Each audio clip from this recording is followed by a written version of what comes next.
That's really interesting. Right, so I want to give you a little bit of a backstory to this whole messages with Lucy. Thank you, Karina. Now, when I first messaged Lucy, I said, I will never put your messages out. I will never show your messages. I'll never put them out in a video. I didn't promise her I would never talk about them.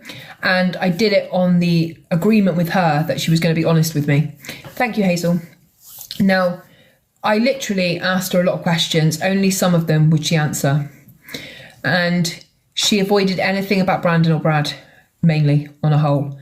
She also refused to say where she was at this time, which I knew already she was back in the UK. And I did say to her, the video of his mum dancing in the UK is from the UK, it's from months ago. Now, Lucy actually messaged me on the first day, about a week ago, when I put up that video that called her a liar. And she messaged me saying, well, what am I lying about? And then we got into a conversation which lasted about 4 days. Which ended with me saying to her, I am not going to message you anymore because you're lying. And you've basically messaged me back and kept me close to you so I wouldn't put out any videos about you. And she agreed, that's why she had. Thank you, Audrey. And, you know, I have to bear in mind, okay, guys, I was overly nice to Lucy because she is 19 or 20 or whatever she is. She told me she was 18. She told me she was 19 in different messages. So the conversation started on her official TikTok page. And I'll show you the first message just to prove to it came from the TikTok page that is Lucy's. It came from this page. Okay, so it is Lucy's page. I've got no reason to lie about this. So did I not get the first one? I think I must have started it there. So the first message she sent me was, why have you put that video up about me? Why are you saying I'm lying? I'm not lying about anything. And then she said, I have a screenshot of this message of them saying this, the police. They told me over the phone to wait where I was and they would keep me updated. I don't know if this has come through back to front. Wait there, because I don't think that's the first message. I think maybe I need to go to the bottom one.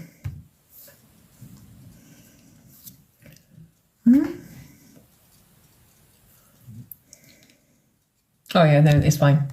That is in the right order then. Let me just check. Okay. Keep going back to that picture you sent me about a week ago, Miss Baguette with a man sat on the wall. Okay, yeah, okay. So it started with her message where she said, what am I lying about? And I said, you're lying about what time you contacted the police. You're lying about where you were when the phone pinged. You're lying about looking for Jay all day. And she said, no, I'm not. And I have a screenshot of this. They told me over the phone to wait where I was and they would keep me updated. After time passed and I got more worried, I went down to the police station to speak to them face to face as I felt I was getting fobbed off on the phone. When I arrived, I was told I could not make a report. I was shooed out of the police station and given a piece of paper stating I'd need to do something online and I'd get a code within 48 hours. I also have a picture of the piece of paper I was given. I obviously knew this was ridiculous as 48 hours is the most crucial time to find someone. I then got into an American lady's car who kindly drove me up there. I'd appreciate if you don't plaster my messages all over TikTok. And I said, I'm not going to share those messages. I won't show you your whole messages. And she said, the only thing I'm aware of that I've actually changed about my statement, thank you, Maria, is I changed the phone call. Yeah, thank you. She said, I changed the phone call being outgoing when it was actually, I changed it being an ingoing call when it was actually an outgoing call because we'd already caught her out with the fact that Jay had called her phone. No, she had phoned Jay, not the other way around. So you get that, yeah? So then I contacted them the next day and I said, so Spanish police are now saying you first contacted them between 6 and 8 p.m. You said Jay had rung and woke you up, yet you rung him. Lucy, if something happened and you were scared or whatever, I get it. You'd be surprised at what things I've done in the past. In my opinion, something has been hidden by you and your friends. And she said, I would appreciate if you don't post this message. Why are you making multiple videos without me? You're a fully grown woman slating an 18-year-old girl, and 18, that's important because later on she'll become 19. You know nothing about. I've gone off the radar because I've been non-stop worrying about my missing best friend because half the UK are messaging me, giving me shit, and this time is hard enough already. Close that down. The last thing on my mind is addressing people who act like TikTok detectives or Facebook detectives with minimal information. I've been distraught about Jay. You're hearing what the media is aware of. The police and the private investigator know the full series of events, and if there was any truth in what you think, why wouldn't I have been arrested? Thank you, guys.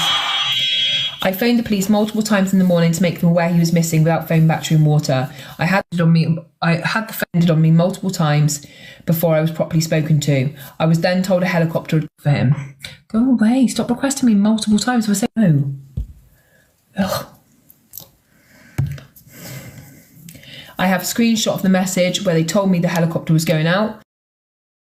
They told me over the phone they'd wait where I was and I would keep me updated. After time passed and I got more worried, I went down to the police station to speak to them face to face, and I felt like I was getting fobbed off on the phone again. When I arrived, I was told I could not make a report.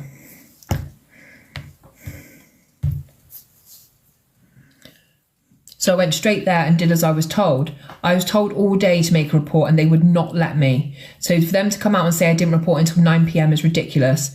And lastly, to address the outgoing phone call, I was woken up by a phone call to tell me that Jay was out in the mountains. So she says she was woken up by a phone call, but it wasn't Jay, but she doesn't say who. This call was off my friend who called me and told me he'd spoken to Jay and he was up in the mountains and his phone was going to die.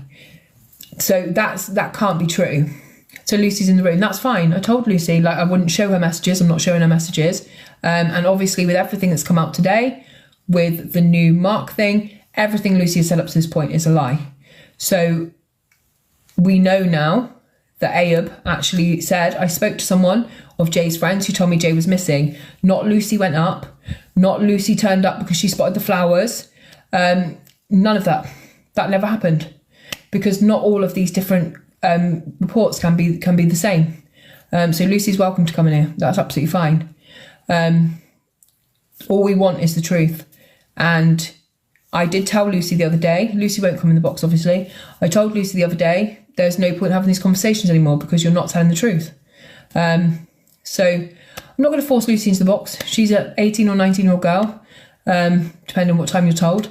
And she doesn't need to come up in the box. I wouldn't even feel right dragging Lucy into the box because it's not fair. So we have all these different stories, and every time someone speaks out in this case, it then contradicts someone else's statement. So we know we're not being told the truth. So it's one of those things. And if we want to get to the truth about what happened to Jay, we have to be able to compare statements, talk about it, because we're not getting the truth. And can we please ask that people in the comments as well are respectful to Lucy and just remember that this is the police's job to question her, and she is still young. So she says she's not scared. She says she's not scared. She says she is telling the truth, but you can't be telling the truth and tell several different statements. They can't all be true, can they? No, there is definitely...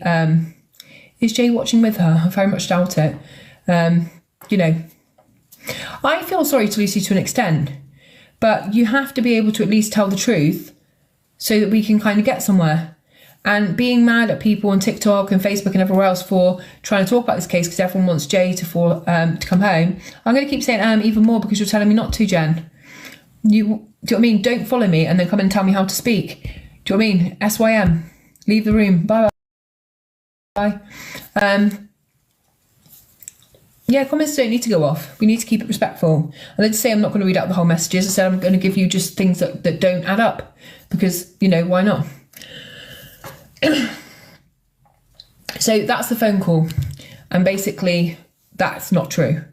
That cannot be true because it cannot be that Jay woke Lucy up. Thank you, Katie. It cannot be that Jay woke Lucy up. And it also cannot be that Lucy spoke to a friend who told her that Jay was in the mountains. Because if you remember what Brad said Jay ended the call to me to speak to another friend. So she was already on the phone waiting to speak to Jay when Brad put down the phone. So Brad did not have time to speak to Lucy and say Jay is in the mountains. So who told you then? Because Jay only spoke to Brad and Lucy. So who else has told you that Jay's in the mountains? That's what's happening here. No one's remembering what they've said, and they're all crossing over. Maybe, Connie. I don't know. We don't know, Donna. So the guy from the Airbnb said one of Jay's friends phoned him. Now, everyone up to this point have said they don't have his phone number, they barely know him, or they don't know him at all. Lucy personally said she doesn't know him. She's never met him, which is quite hard to believe, given that Lucy has spent time in Tenerife several times, and he worked out there and ran a cafe out there on the strip. So it's very hard to believe they'd never come across each other before. Thank you, Wendy, for subbing, in my opinion. So I'm reading. Yeah, Abe said that he was friends with that friendship group, but he wasn't going to say which members he was friends with. And then he said to Mark that he actually spoke to somebody who was Jay's friend, who said Jay's in the ditch and he's been cut with a cactus. So somebody has to replace that call. And that will not be hidden forever. That will not be hidden forever, because forensics will be being done, technology, forensics on phones, etc. And police do not have to have your phone to search for your phone. They can instantly get a kind of warrant for your phone provider, and it will tell you who you messaged, where you were when you messaged, who you called, what calls there were, and it will be the forensic evidence in this case which will bring everything tumbling down. Even if they got new phones, they can still trace what phone they had at them times. And unfortunately for a lot of people in this case, they decided to put their phone number on the missing persons flyer, so they can't now claim to have had a different number because they put it out themselves, which is not going to help, is it? Thanks for the gift, guys. Yeah, anyone being disrespectful or rude, they need to geofence. They honestly do need to geofence, and geofencing will actually, if anyone who doesn't know what it is, it's when the police apply, the police apply for a warrant, which will then circulate the area around Jay's last ping and tell you exactly what mobile phones were in the area, turned on and turned off. And that will give you 3 or 4 cell phone numbers, I imagine, that will coincide with what happened. And friends who are saying they weren't in the mountains will be proved to be in the mountains, which I'm sure of, that will happen. And you can also, you just do a sweep and you just come back with, there's 10 mobile numbers in that area, and we're talking about it being in the middle of nowhere. So you're not going to have people walking at that time in the morning, hardly anyone. The cafe isn't open. You're literally going to have people who live there. Thank you, Becky. You're going to have people who live there and people who were there. So it's just like, it's literally, who just said that? They may have phones. Why did they do that? So geofencing is one of the hardest warrants to get. Thank you, Chelsea. It's one of the hardest warrants to get because there is data privacy laws in place. So there'll be many people that would say, I don't want you doing that. I don't want my number being pulled in any kind of direction. Now, the only people they have to consider in one of these geofencing is people that live in the area. Because if you're just out on the mountain, you don't really get rights, or your land is not your place. In most geofencing warrants I've seen happened, it's happened in a location where people live. So they've had to be really, it's impossible to get one in America. So I imagine in the UK, in Tenerife, it's going to be equally as hard to get one. And the police have to put in for one. And the police in this case haven't really done a great job up until now. They haven't investigated this as a crime. They've investigated purely as a missing person. And anything will tell you if the friends are lying and they make up new statements every day. Thank you, Richie. That is because they're covering something. And maybe something they're scared of, maybe something's got in the way of their head. It may just be something simple, like, because there's drugs involved or whatever, but there are lies being told in here. And unfortunately, when you lie, you won't really believe later on. So if you go into a police station sometime and get questioned and you're like, look, I want to tell my side, they're going to be like, you're a known liar. You're a known liar. So it's very hard in this situation to believe anyone in the story, unfortunately.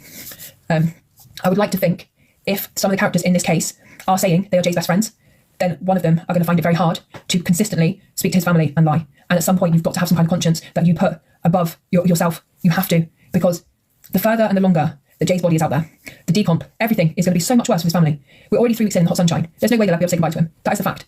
Like, this is the fact. Like, you cannot get away from that.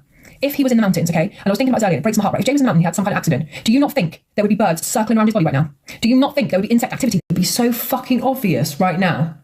We're 3 weeks in decomp in the hot summer fucking months in Tenerife.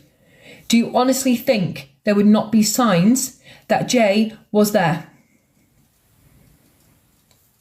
Do you know what I mean? Literally, I've seen cases solved by